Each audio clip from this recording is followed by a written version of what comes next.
He hadn't bathed in months. His beard smelled like rotting fish. And the most beautiful women in Russia couldn't stop touching him.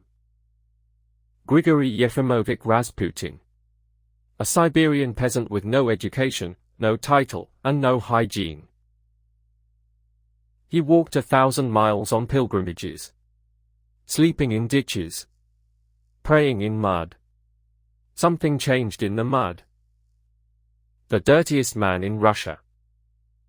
Witnesses said he never blinked.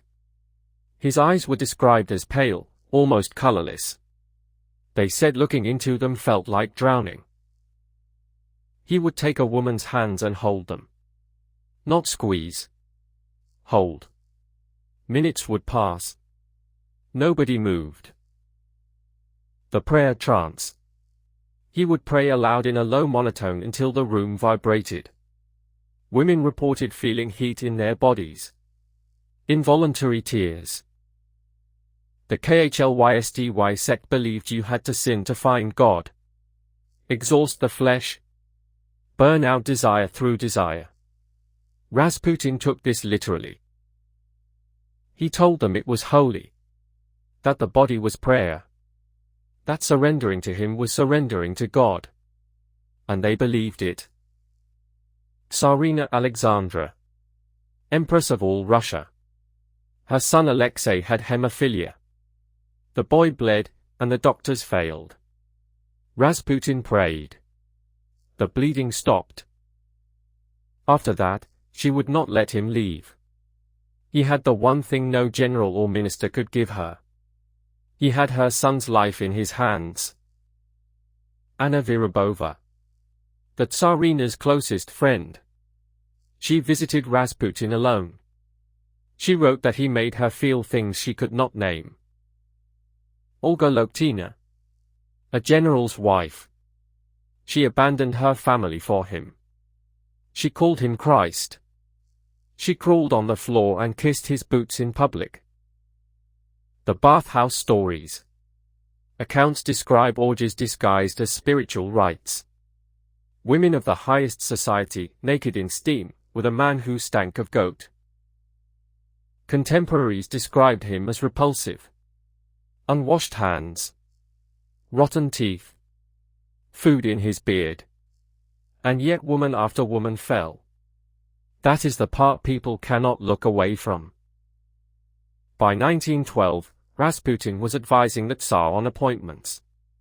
Ministers. Generals. A peasant who couldn't read was choosing who ran the army. The secret police followed him. Their reports describe a man who went from the palace to the brothel in the same night. Still wearing the cross. Russia was losing the war. Soldiers froze. Bread lines grew. And the court whispered that the empress was sleeping with a peasant sorcerer. Prince Felix Yusupov. Young. Rich. Beautiful. He invited Rasputin to his palace. He fed him cakes laced with cyanide. The poison did nothing. Rasputin ate. Drank. Asked for more. Yusupov shot him in the chest. He fell. Then he stood up. They shot him again. Beat him. Wrapped him in a carpet. Threw him into the frozen Neva. When they pulled the body out, his arms were free. He had tried to claw through the ice.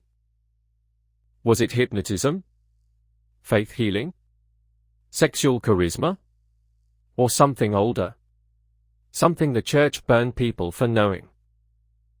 Modern psychology calls it extreme presence. Total attention. The feeling that you are the only person in the room. Most people have never been looked at like that.